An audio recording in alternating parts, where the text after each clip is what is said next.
Hello, everybody. Hi, Alex. Hi, Kelly. What's going on, man? Oh, man. Well, I don't know if it'll be the case when our listeners are listening, but today is cold. It's cold snap, not 25. So, people don't know that we sometimes stack a bunch of these on top of each other. You know what we should do next year? We should do, on January 1st, we should just do all 52, right, in a row. Yeah. And then we won't have any clue what's going on in like October or November, so there won't be any current events to muck it up. And every now and then we can talk about, oh, it's hot outside or it's cold outside. Or oh, you mean just pretend like it's break. A different day? Yeah, because I think I heard that Alex Trebek used to do the whole season of Jeopardy in like 2 weeks and then spend the rest of the time just screwing around on his yacht, you know. Yeah, so maybe that's what we should do. I'd screw around on your yacht. I think it would take more than 24 hours, though. It would probably take, a full 48 hours of not sleeping. But that could make the ones in December kind of fun, that we would be if we delirious. Do 50, let's say we do 50 episodes, and it takes us an hour each. It would take us 2 days, 50 hours. Yeah. To record. I mean, that's skipping all the chit chat that we do. Do you remember when you were in? I think when I was in maybe middle school, you watched a movie on some guy that stayed up for 3 days. He was like some disc jockey that stayed up, and he like became delirious and had all kinds of like mental issues for years after that. You remember hearing anything about that? No. Was he doing it for like the Guinness Book of Records or for a cause? I think he was. I vaguely remember this, but it ended up being not good. I think he stayed up for like 100 hours straight without sleep. I can't stay up for 12 hours straight without sleep. I need me a nap midday. So maybe this is a bad plan then that we have. Oh, it's terrible. It's terrible. I would not. Anything that involves me missing a good night's sleep I'm out. I'm not doing it. Well, maybe we could just continue on the sporadical run that we're on here. Yeah, and that way it feels more real time too. Sure. Because we can say with authority it's 2025 right now. We can say that with confidence. But some people might be listening to this in 2026. Yeah, if you're listening to this in 2026 or beyond 2025, 2027, 2028, first of all, welcome. I hope you're a longtime listener, but if you're new, welcome. And send us a note, not at Dirtnap City. I think we'll both still not be at Dirtnap City, so not at dirtnapcity.com. And we'd love to hear from people of the future. You understand, if they send us a note, we won't get it now. We'll get it in the future. Oh, you mean if somebody... Okay, I was confused. Yeah. That would be cool. Science. That would be cool to get a note from the future. Yeah. Hey, I'm listening to this in 2027, 2025, Alex. Don't take the red pill. There's big news, but I'm not going to tell you. Yeah. Well, I have an interesting dead person. For those of you who are listening for the first time, this is Dirtnap City, and it's a show about interesting dead people. It's really the only two qualifications you have to have. Right. My name is Alex, and this is my friend Kelly. Hi.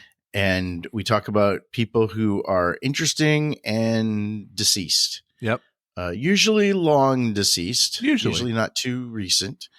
But we don't usually dwell too much on the manner of death, although sometimes it's unavoidable. Yeah, occasionally you have to explain that part, but for the most part, it's a celebration of life, as they say. Well, I don't know. Today is not so much a celebration. I'm going to talk about a beloved person, but I'm kind of going to drop a little knowledge on you about why this person maybe shouldn't be so beloved. Ooh, okay. Yeah. Pull back the covers a little bit. Peel the onion and see what stinks. Yeah, I think that's one of the jobs of Dirtnap City sometimes is to put people in their place, Yeah. He was on the Gallup's list of the most widely admired people of the 20th century. Oh. There were 18 people on that list, many of who we've talked about before. You want to take a guess about anybody on that list? I mean, I'm going to guess Einstein was on there. Have we talked about this before? I feel like some of this is familiar, but I don't recognize this I don't know. I list. don't know the list, but Einstein, maybe Teddy Roosevelt, maybe Kennedy. Einstein was number 4. Um, Kennedy? Kennedy was not on, but his wife, Oh, the Jacqueline? beautiful Jacqueline Kennedy, was number 4. I mean, number 12. Oh, wow. Okay. Mother Teresa was number 1, so she's yeah. What about Gandhi? Was he on there? Mahatma?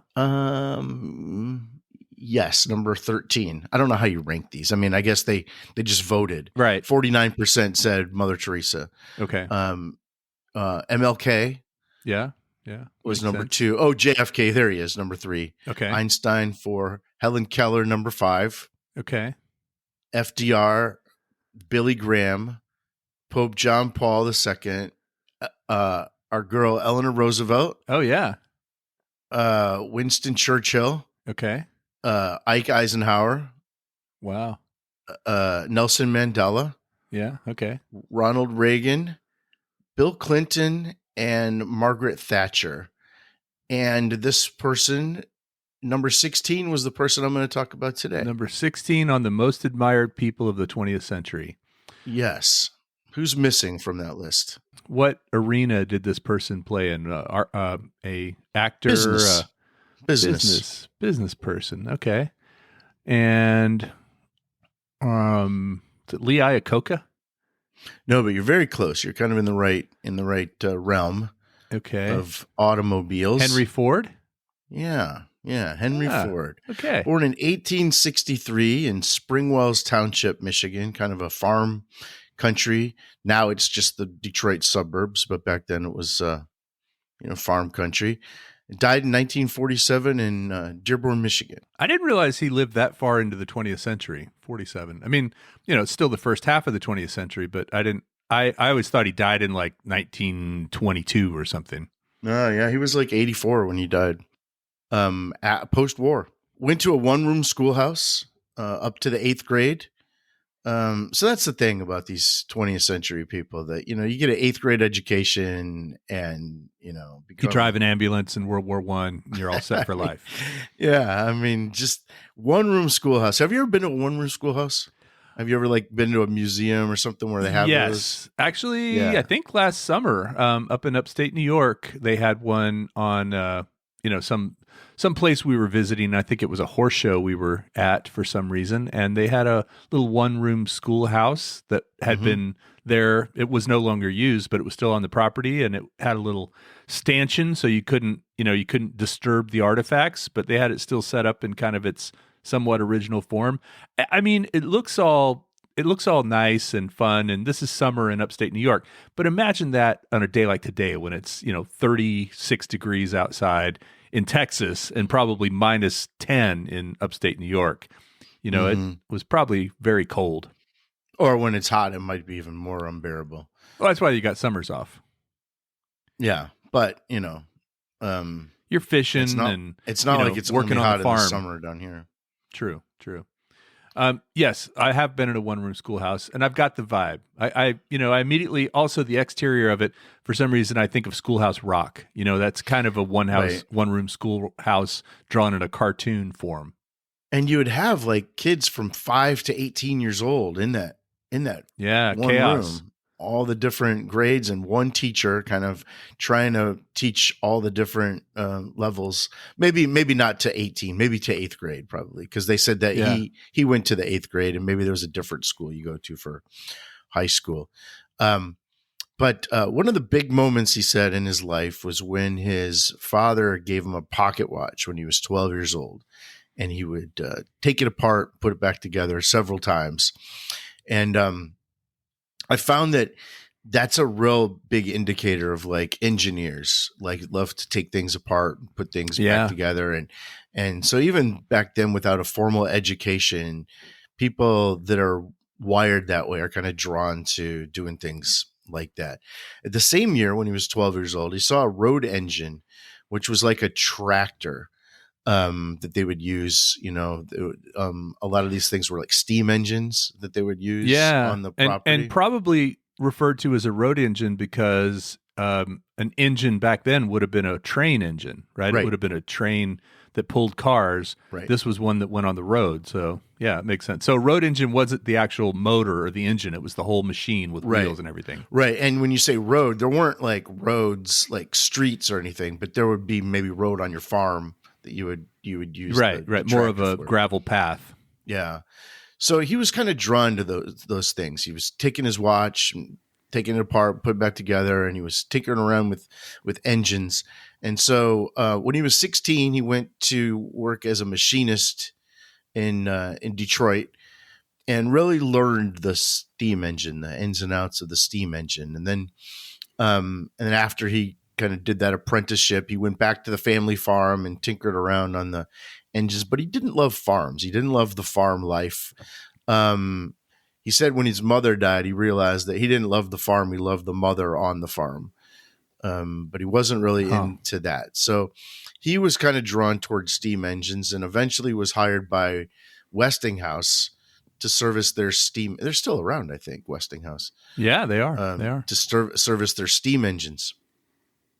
So he had a garage in his or workspace in his farm, and he was doing some tinkering around with steam cars and trying to get things that you could kind of ride, you know.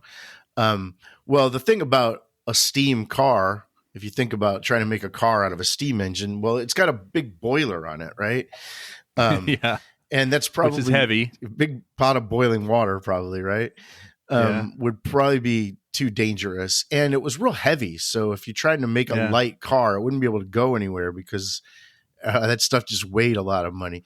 Electricity was another option, but that was too expensive. They would use like trolley wires for electricity, and there weren't any batteries at that time that were small enough to really make a car go. So they actually had combustion engines, like in Germany. I think they were messing around with combustion engines for tractors and things like that. So he started messing around with combustion engines. Got married in 1888, so he's like 25 now. And by 1892, he built his first, what we'd call a car, I suppose. I saw a picture of it. It's pretty cool. It looks like, they were called horseless carriages back then. They weren't called cars. Yeah. That's a really terrible name, but I guess it made sense. Well, it totally made sense. That was the only reference that you had. And it was a 2-cylinder, 4-horsepower motor. Interesting thing about horsepower is I always think it's funny that we're still kind of using horses. Use the term. Yeah. But at the time it made sense because if you think about it, steam engines replaced horses. So if something was 2 horsepower, it was literally replacing the work that 2 horses could do. So it was really a convenient thing. Nowadays, it doesn't really make sense to refer to things in the hundreds of horses, but that's just the metric that we have now. But it made sense at first. Do you know how many horsepower like a car is today? I think somewhere between maybe 75 and several hundred. If it's a sports car, does that sound about right? Yeah. So like a Toyota Corolla is like 138 horsepower. Okay. In order to go 55 miles an hour, it probably has to be like at least like 100 or some. I don't know. Yeah, somewhere in there. Okay, so to 100 get it up to and speed, up. yeah. And then like a Land Cruiser would be like 325 horsepower. And can you imagine having 325 horses trying to feed them all and pick up all their poop? That would be a lot. The fastest current car that I could find is I think it's a Swiss car called the Koenigsegg Gemera. It's 2,300 horsepower. Whoa. Yeah. And it's an internal combustion engine? Yeah. Well, that's the big thing with those type engines versus electric engines. Electric engines are a lot more torquey. They have a lot more, get up and go off the line. I wonder if as electric cars become more popular, we'll stop calling it horsepower. There will be some other unit of measurement that we bring in. I think we're kind of stuck with that now. Yeah, it's going to last. Yeah. It's not going to be a dead end. Maybe not. What was horsepower? Yeah. It is kind of quaint that we still talk about things like that. So this car in 1892 was 2 cylinders, 4 horsepower. It would go about between 10 and 20 miles an hour, depending on what gear you had it in, I guess. And it had 28-inch bicycle wheels with rubber tires, a Okay. foot brake, and a 3-gallon tank. So, 3-gallon tank doesn't get you very far. So he had his son in 1893. You know what his son's name was? He only had one kid. You know what his kid's name was? Henry Ford Jr. No, there was a Henry Ford II, but that was his grandson. Okay. I do not know his son's name. Edsel Ford. Oh, so that's why there's an Edsel vehicle. Yeah, Edsel was his kid's name. And that was a guy? That was a boy? Yeah. A boy's name? Edsel. Yeah. Wow. That's worse than Kelly. So between 1895 and 1896, he took this car and he drove about 1,000 miles, probably just tooling around in his little neighborhood. And he built another 2 while he was doing that. So during all this time, he became an engineer with the Edison Company. It was like a lighting company, as you've previously established. And he built something called the Ford Quadricycle in 1896. Now, there were in other countries, in France, and a lot in Europe, there were people tinkering around with cars, building things. They called them quadricycles, I think, in France. It was basically a gas engine on top of 4 bicycle wheels. So this was not a horseless carriage; it was a quadricycle. Quadricycle, kind of like that name, because bicycles were really the rage back then. Yeah, there was a big bicycle craze in the 1890s, I think. So that same year that he built the quadricycle, he went to a meeting of executives over at Edison, and he met the big man. He met Thomas Edison. And told him what he was up to, and Thomas told him to keep at it. I kind of like when our I like the cut of your jib, Ford. Yeah. And I kind of like it when our Dirt Nap City residents kind of have a brief meeting with each other, even if just for a fleeting second. I think it makes the continuity of the show. Yeah, absolutely. And the longer we do this, the more that's going to happen, especially with people from the same, time period and the high rollers from the time period, because they all helped each other out or knew each other or knew of each other. You might say they were the tech bros of the day, right? Yeah. And Ford and Edison and Tesla and Westinghouse and Harvey Firestone. Yeah. The rubber magnet. He his granddaughter married Henry Ford's granddaughter. So like the current Fords, the Henry Clay Ford II is like the Ford that's the patriarch now.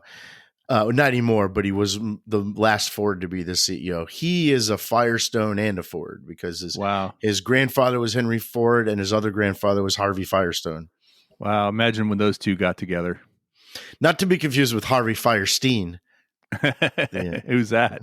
Totally different guy. You don't know him? I don't. Okay. Well, look him up. So anyways, so he built another car. Thomas Edison told him to keep it up. He built another quadricycle in 1898. He's left to start the Detroit Automobile Company, 1899. And it was out of business by 1901. It was just too expensive, poor quality. You can imagine you had to make these things one at a time. You had to make them to order. But he founded it? Henry Ford founded the Detroit Auto Company, the DAC. Mm-hmm. These cars take a long time to make, though. Yeah. They weren't there. Well, as we know, he pioneered the assembly process, but this was prior to that, right? Didn't exactly pioneer it, but we'll get to that. Okay. So the other thing that was happening with cars back then were every time somebody built a car, somebody would go race it, Car races were starting to get popular as cars were starting to prop up all over the country. So in 1901, the same year his company went out of business, he built and raced a 26 horsepower car and started the Henry Ford Company. So we're going from, 2 horsepower and, 10 years later, we're already at 26 horsepower. That's a big jump, right? Yeah. Well, the Henry Ford Company brought in, they weren't real business savvy, and they brought in a consultant, and he had creative differences. So he left the company with his name on it. and they renamed that company the Cadillac Automobile Company, which later became General Motors. Wow. Okay. But that was actually his company that he started. But he wasn't there very Ford had long. started it. Yeah, he called it the Henry Ford Company. Wow. Okay. But not the Ford Motor Company. That was later. By 1902, he made an 80 horsepower car. Now that's almost where we're at now. Yeah, I mean that's a Kia or Yeah. like a Volkswagen Bug maybe. Uh-huh. And he worked with a machine shop there owned by John and Horace Dodge. And it was impossible to kind of do this stuff with your own money. So he had lots of investors Yeah. that would help him along. So he started the Ford Motor Company in 1903, the same Ford Motor Company that we know today, with $28,000 capital, which was about $1 million today. okay. Yeah, a lot of money, but not a lot to start a car company. I was going to say, try starting a car company with $1 million today. Yeah. Probably wouldn't be very successful. Well, something that was cool that he did when he first started the company, he demonstrated a new car by driving 1 mile in 39 seconds on a frozen Lake St. Clair. That he drove it. It was 91 miles an hour. He was driving. Yeah, I was about to say, because 60 miles an hour would be a mile a minute. So yeah, 90 miles an hour. And what's cool about that is when you think about it, there were no paved roads, right?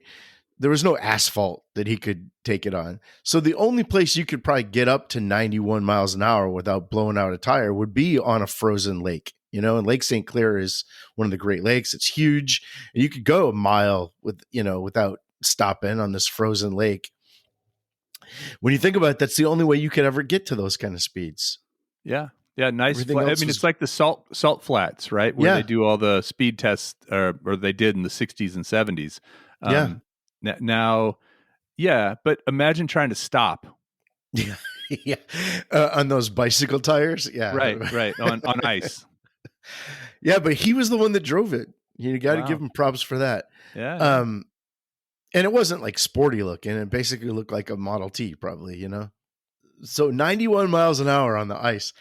Now, I don't know how much of that was just the ice doing its job, just letting you skid pretty fast. But anyways, that's pretty cool. It would actually be harder to go fast on ice because you have, if you took off too fast, your wheels would just spin. So you probably had to start off really slow and build up speed slowly and then stop really slowly, like basically just coast to a stop instead of trying. Yeah, that's I wish there was film of that. I would love to see that. Yeah, that would be that would be like an episode of Jackass. Yeah.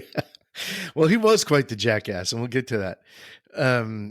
So he called that car the 999, and took it around and toured the company. Was that 999? I think it was. I think it was 999. Was that pizza? He was a Godfather pizza guy, but he was trying to promote an economic plan. Yeah, he had some sort of plan that was 9 million Americans will save $9 million with 9 simple steps or something like that. I forgot about that. So he ripped that off of Henry Ford, huh? Well, in 1908, everything changed when Henry Ford came out with the Model T. Another name they used to have for the Model T was the Tin Lizzy. Tin Lizzy. Not to be confused with Thin Lizzy. Thin Lizzy, a hard rock band from the 70s. But you know why it was called the Model T? Well, I know they had letters. Like there was a Model A. Ford had a Model A and maybe a Model B. I don't know how, if they went all the way through the alphabet or if T stood for truck, maybe? No, you're right. He actually started with Model A, and then the next version was Model B, and then by the time he got to T, that was like when he perfected it. So it's like a Model K and a Model I? Sure. But they weren't all sold or produced. They didn't produce them. They were prototypes. No, they were just like prototypes. And then there was never a Model U, though. Once they perfected the Model T, the next model was the Model A. They started he said, now that we've got this, let's start over. And he started with Model A. But back then, it wasn't like now where it was like, oh, this is a 1908 Model T. It's the Model A Mark II. they wouldn't come up with different years they didn't change the design every year like they do now. Right. That came like in the 30s. Right. So they started with Model A after that, but it was a Model T. And when you think about what you're having to make, like we said before, there were no roads, there were no paved roads. So it had to be all terrain. You had to be able to negotiate all kinds of, mud and Rocks, dirt and sand. rocks, and even go through like rivers and streams, Yeah. up to the other side. And of course, when you did that, the car would probably, the wheels would come off, and you'd have to be able to, change the tires and do those things pretty quickly. But it was very easy to do all that. It was easy to drive. It was easy to repair. I mean, literally, you could just repair it on the side. You'd come out of a river, you'd come up the ravine, it would fall apart, and you'd just put it back together and keep going. That was very common. And the steering wheel was on the left, just kind of that's the way he did it. And that became the convention for everyone except for the British and the United Kingdom. But it was $825. Wow. Which is equivalent to about $28,000 today. So yeah, not too far off what a new car would cost today. Sure. Yeah. Now, by the 1920s, a majority of Americans had learned to drive on a Model T. And some years they had like double sales from the previous year, like 100% year over year. So it was a big growth curve during that time. Big growth. And what happened was by 1913, so 5 years into producing the Model T, they came up with the assembly belts. Now, he wasn't the first. A lot of people say, well, it used to be people say he invented the car. And then people kind of got refined on that and said, no, he actually invented the assembly line. He didn't actually invent either one of those.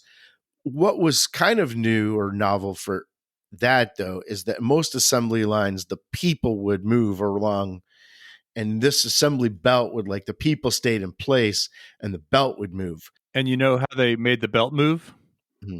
Horses. Yeah. They had hooked up to a pulley with some horses. Wouldn't that be funny? I bet it's true. No way. I don't know. No way. Steam. So this enabled really low-skilled jobs, people with very little education and very little prospects to be able to stand in one place and just do a single repetitive turn of a wrench 5,000 times a day, Wow.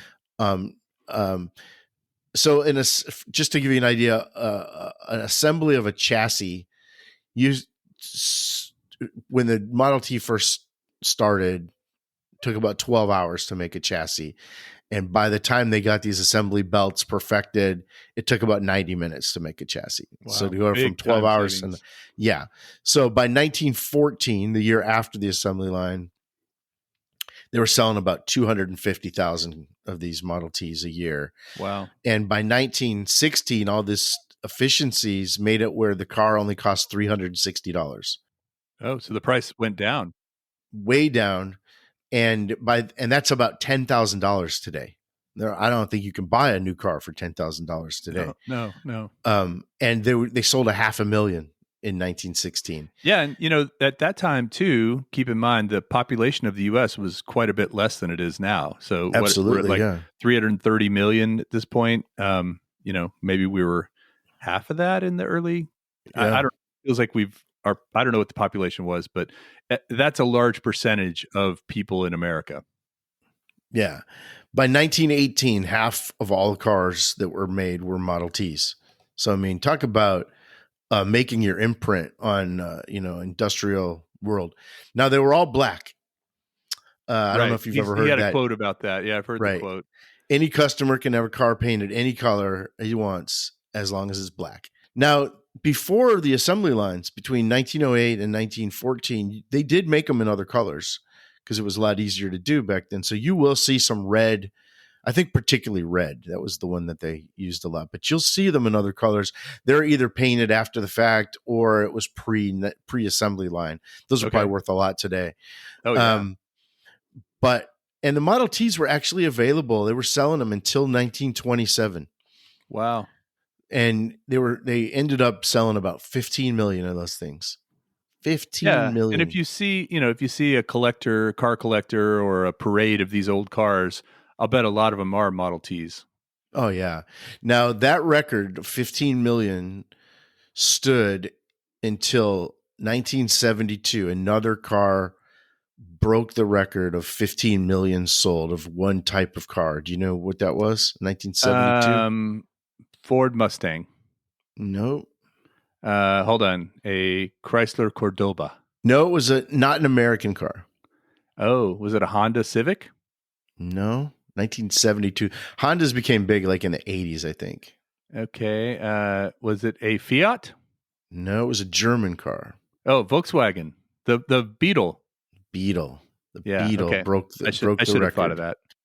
My parents had a Beetle actually when I was a kid, and we lived in Germany when my dad was in the Air Force, and we drove a little Volkswagen Beetle.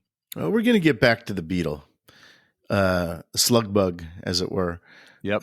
We'll get back to the Beetle in a second because it turns out that that's a big plays a minor role in this story. In 1918, he turned over the presidency to Edsel Ford, his son. But he micromanaged the hell out of him and sometimes reversed the decisions that Edsel would make. And then he started his own company called Henry Ford and Son, even though his son was the president of the other company. And he took all his best employees with him. Now, Wow. turns out there was a method to his madness. He had a goal where he would scare all the stockholders. Now, this was not a publicly traded company. He just had all the people that invested that were making lots of money off of him. He wanted them to be scared that Ford was in trouble, and he wanted them to sell all their stock, and they did. So they sold all their stock. He bought up all the stock and then ensured that the family had sole ownership of the company. Like he Wow. basically created this ruse that he and his son were on the outs, that his son couldn't be trusted. He was going to start his own company. It was all a big act just so he could buy up all his stock and have it under Dang. family control. And they had control until like 1956. That's when they finally went public. But, basically for 40 years, they took control. He didn't like other people having stock in his company. So Yeah, he saw it. Even though these people had given him seed money to get it started and should have, been able to hold on to it and grow with it, but whatever. pretty ruthless, Yeah, yeah. And that's just one kind of the first of many examples I'll tell you about how this guy did things that I guess are really indicative of 20th century American capitalism, but that's pretty hardcore to do something like that. Here's a pretty cool piece of trivia that they used the wood scraps of these when they're making. There's a lot of wood to make these cars. Yeah, weren't the wheels like wooden spoked wheels? Yeah, a lot of the car was made of wood. They would use the scraps and they would burn them and make charcoal briquettes. And then they started their own subsidiary company called Ford Charcoal. Oh. Later on, they changed the name of that company to Kingsford Charcoal. Oh, wow. So that's how it started. Kingsford was his cousin who supplied all the wood, who it was a lumber guy and he supplied all the wood. But Kingsford Charcoal, which is still around, I think it's probably I can't even name another charcoal briquette company. And they that started as Ford Charcoal, made from the remains of Model T scrap. I wonder, is that Kings spelled KINGSFORD? Is there Ford at the end of it? Yeah, but that was his cousin's name, was Kingsford. something Kingsford. Yeah. Okay. Yeah. Wow. So in 1927 is when they came out with the Model A. So it was a number of years before they actually came out with the next model. And it wasn't until 1931 where they did annual model changes like they do today, where somebody would be referred to as a 1934 or whatever. 1932, he came out with the flathead V8 engine. So you're saying that before 1934 or the 1930s, pretty much all Model Ts were the same? They didn't really Yeah. change them much. Right. Yeah. Okay. Yeah. They didn't really dawn on anybody to like make design changes. I think what they were doing was they were just making the production more efficient. They were trying to make the price more affordable Right. because it's in their best interest for everybody in the world to have a car, right?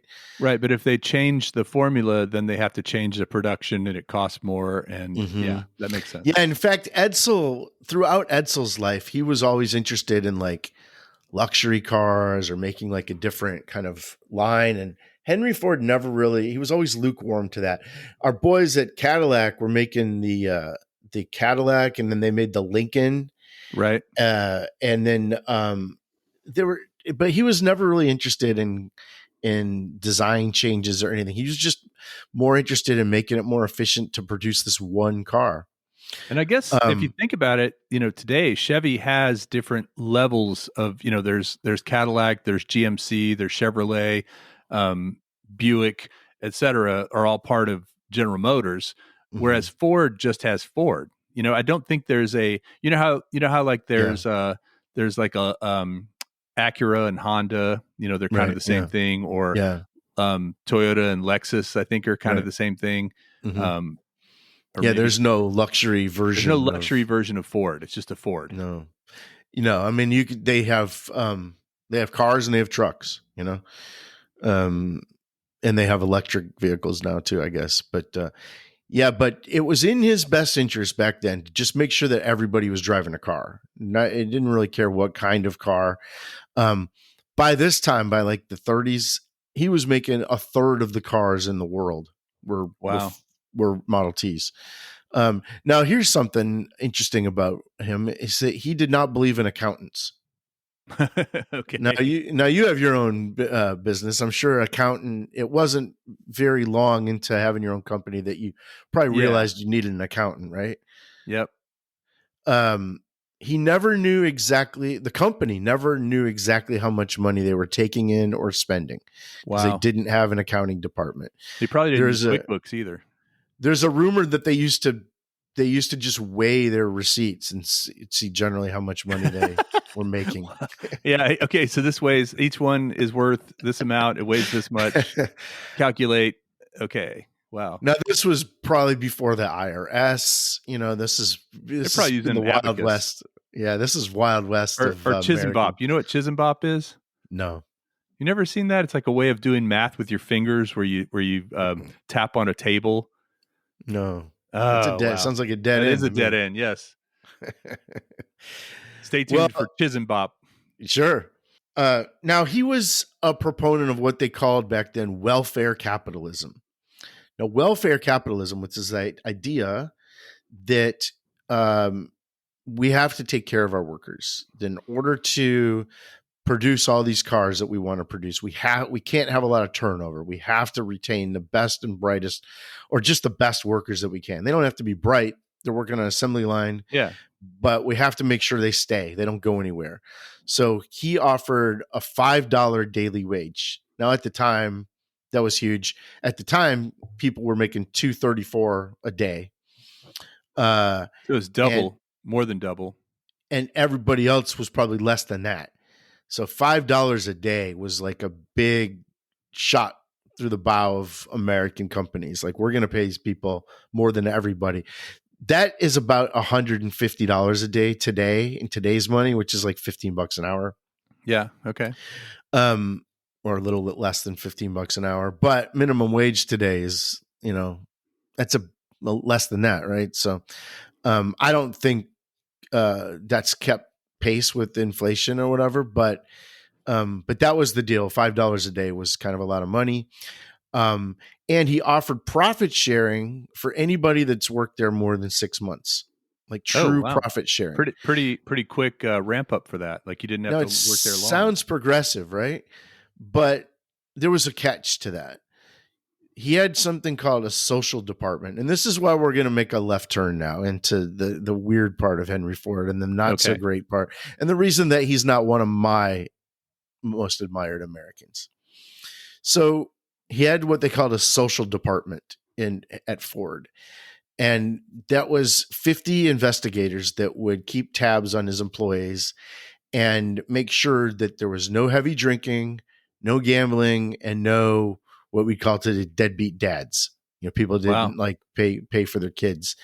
And if they were found to be that way, he would either fire them or not allow them to do their profit sharing. Like that was a So there was a catch. financial penalty to being any of those things. This whole social engineering thing that I want my people to act a certain way, and I'm going to have my goons make sure that they are. These investigators were, I mean, I think by today's standards, they crossed all kinds of privacy lines and just pretty awful stuff. Um, but he also came up with the idea like, look, let's have a 6-day work week. Why do people have to work 7 days a week?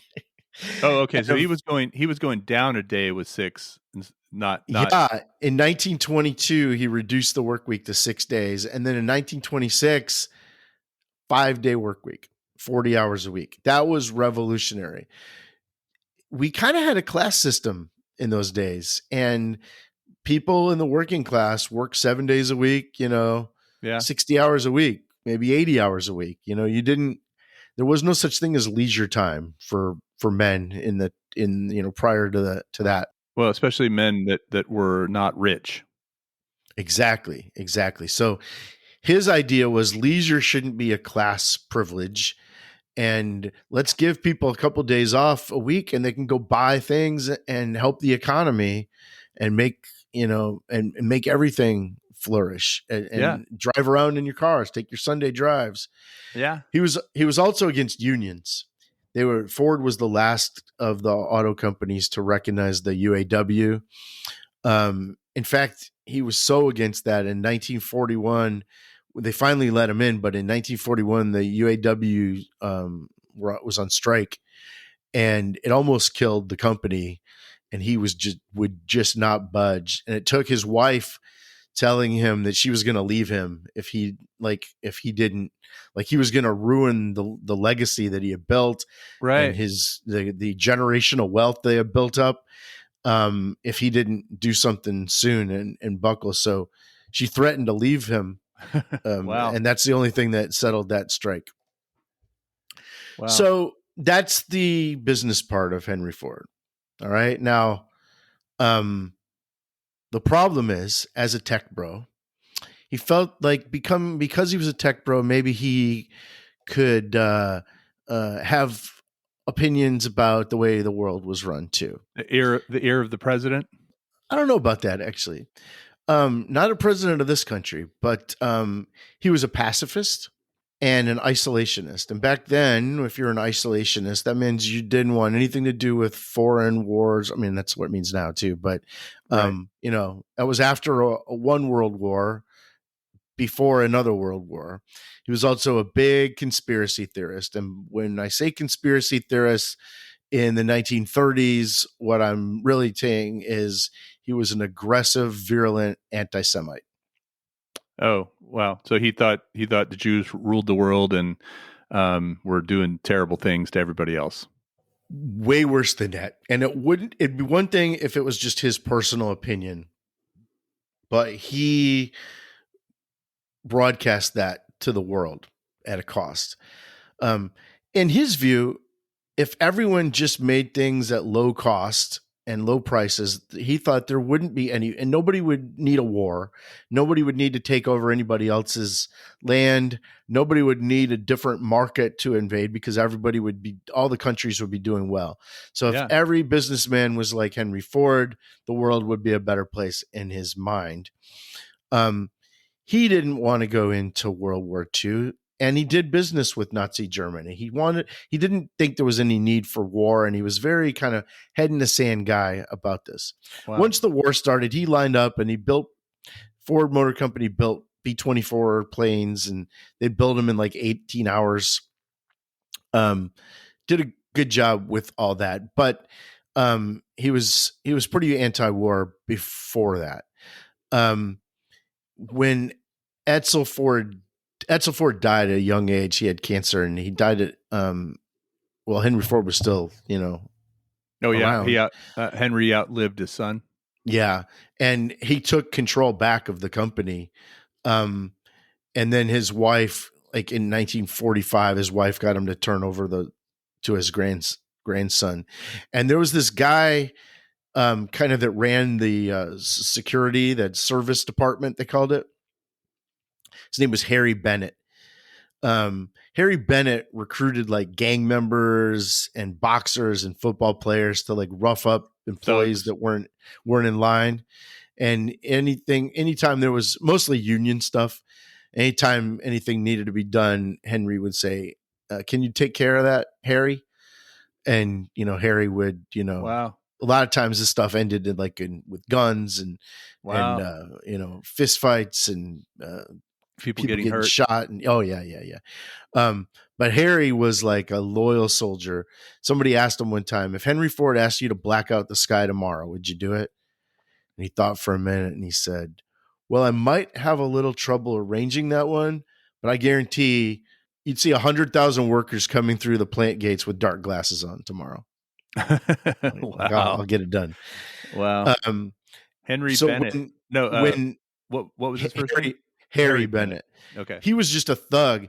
And when Edsel died, Henry Ford tried to get him installed as president of the company. He didn't know anything about cars. He wasn't an engineer. He was just a thug. And there was a big corporate kind of fight over that. And finally, he stepped down. Henry Ford II took over, and Harry told him, you're taking over $1 billion company that you haven't contributed a thing to. And then walked out. He said I was ready for Harry to blow my head off when I fired him. Like that was, wow. I really thought that might happen. He didn't. He just turned around and walked away. Yeah. So back to the anti-Semite stuff.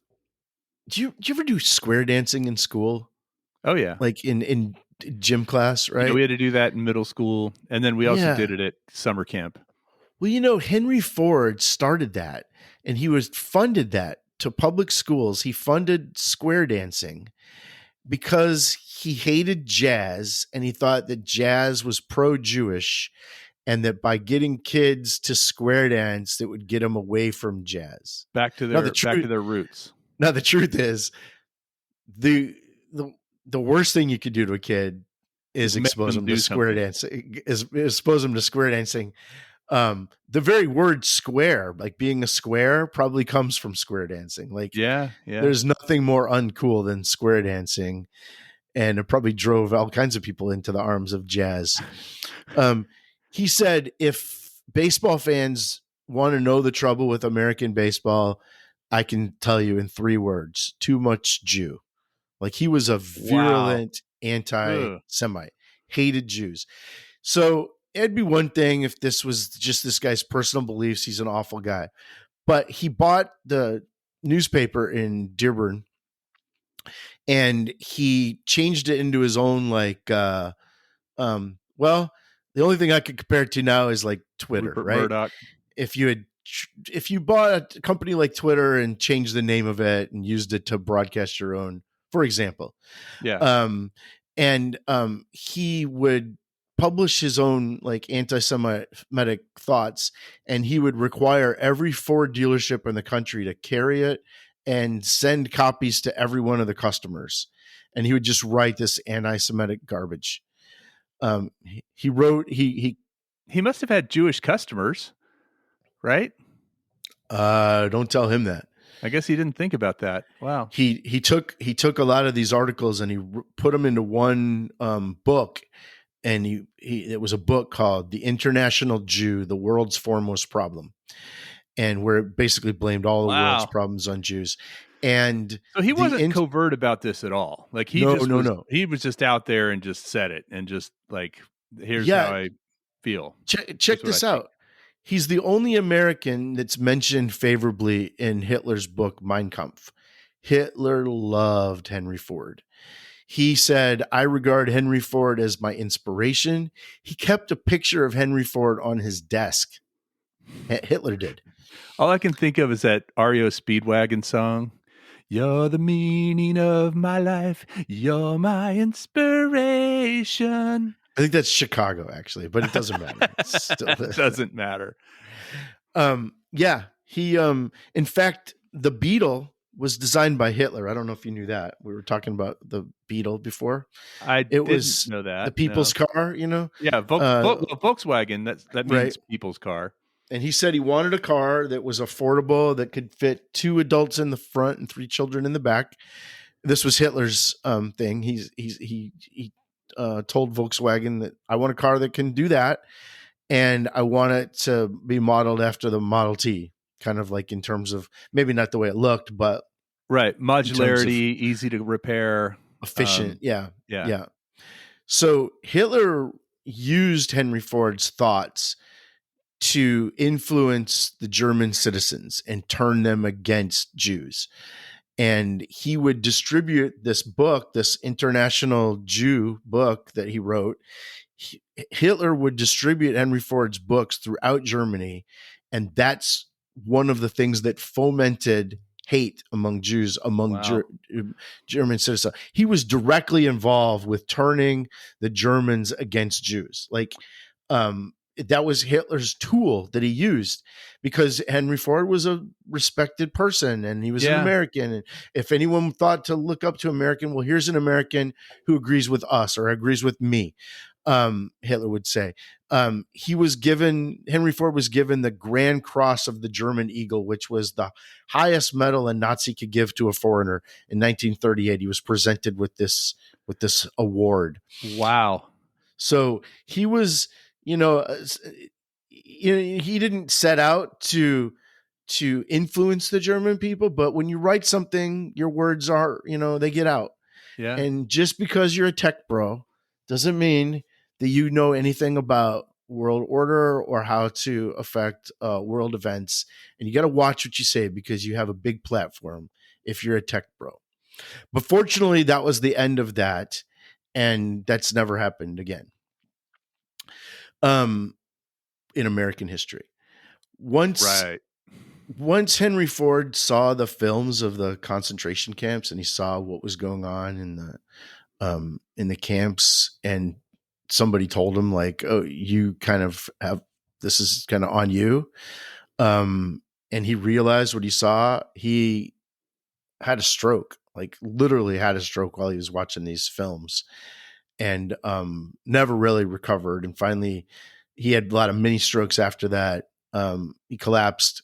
He had a lot of mini strokes, and he finally died in 1947. But a lot of people say that's kind of what killed him, was knowing that he had a hand Yeah. in That all he that had been stuff. part of that. And yeah, Which is kind of good that he knew that at some point at the end, that he retribution. at least his body took credit for it. It turned Yeah. on him, because the platform, when you're a tech bro or any kind of a big businessman, the platform that you have is big, and you can't just throw things out there and think that it's funny or that it's not, carrying its weight across the world. People like that have a lot of influence, and just because you're a tech bro doesn't mean you should be influencing world events. Well, and especially in a hateful way, right? Yeah, thank God we don't have anything like that now, huh? If you can influence world events in a more positive way, but I guess what is positive? Most people have it. The thing is, maybe up to that point, he justified his hatred and his really terrible writings and language in some way in his head. But then when he saw what had happened at the concentration camps, that justification maybe just went away. I'm not trying to defend what he did. I'm just thinking of how could you even accept a medal from the Nazis, as an Right. American back then, and it's interesting that I've never heard any of this. This is I all know. new. This is all new to me. I think it's one of those things that, like, I'm not the first one saying this, but I think it's one of those things that people overlooked for a long time, and then they didn't realize until, the time passes a little bit and you realize the influence that somebody has, and they read, the head of the Hitler Youth said, when he was on trial in Nuremberg, he was talking about how, I didn't used to be an anti-Semite. And then I read Henry Ford stuff, and it made a lot of sense. Oh, wow. They were, the Germans were really attracted to Henry Ford because, Germany is famous kind of really worships efficiency, right? And he Yeah, was the efficiency. model Yeah, of yeah. efficiency. Like he did things like a German in terms of the way he built this great company and made things cheaper, and the whole idea of wanting a car for everybody and welfare capitalism and all those things are things that I think Germans love. That's in a way counter to a lot of the Rockefellers and those types. But to what end, right? I mean, he probably admired the Germans; they admired him. And if you blame the world's problems on one type of person, man, that's when you're always doomed to go sideways, right? Yeah, yeah. No, that's it is really disappointing. He's never somebody I've thought that much of, but I would have said before that I agree he's very admired and should be admired. But now I see you could admire some of the things he did, but maybe his personality and his politics were not that great. Right. And I think a lot of times we give a halo effect of some type to people who, if they're good at business or if they're, a particularly, smart engineer or entrepreneur or something, we just assume they must know everything about everything else too. They must know how to, to run a country or cut a budget or whatever. And those things aren't necessarily, transferable. And next, I think, they're smuggling Coke in the trunk. Yeah, so I hate to rain on your parade about Henry Ford, everybody, but I got to tell the whole story. And like I say, we'll put him in a nice bunk with Evel Knievel and Andre the Giant, and they can rough him up a little. Let's let Einstein get some licks on him too. Yes, while we're at it. Definitely, Einstein have something to say about it too, for sure. I love our fan. I wish somebody would write fan fiction about some of our yeah. If you're writing DNC fan fiction, send it our way. In 2027, please email us because we'd love to talk to future fan fiction writers. Yeah. All right. That's all I got about Henry Ford. Honk, honk, beep, beep, rattle, rattle. Bye. In 9, 2, 3, the Ford plan opened its doors. Each new bit of technology better than before. They tanked Stanley steam sails and pissed off Louis Chevrolet. If you stand by your bones and let go of the hell, there's a group who think they can stop your car by turning a screw. And read in the book of Henry Ford, they'll even sell your doors at MSRP. People used to sing, the sound of hands and feet kept the rhythm. Early Fords were known to turn on whenever they wanted to. People used to sing, we used to sing. Taught Hanno Doc Bar Slate to Blank Curleen. We the Borbo Gateway under Leon.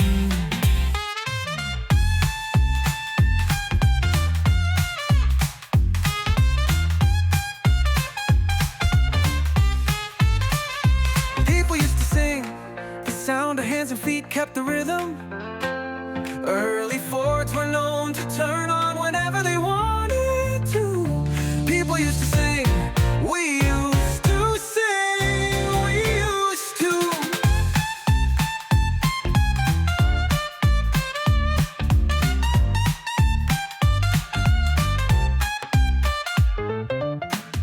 Stop Shin Turner, Hanno Doc Bar Sled, Python Kirkland, lead the board gateway, a duty on. People used to sing, the sound of hands and feet kept the rhythm. Early Fords were known to turn on whenever they wanted to. People used to sing, we used to. We used to.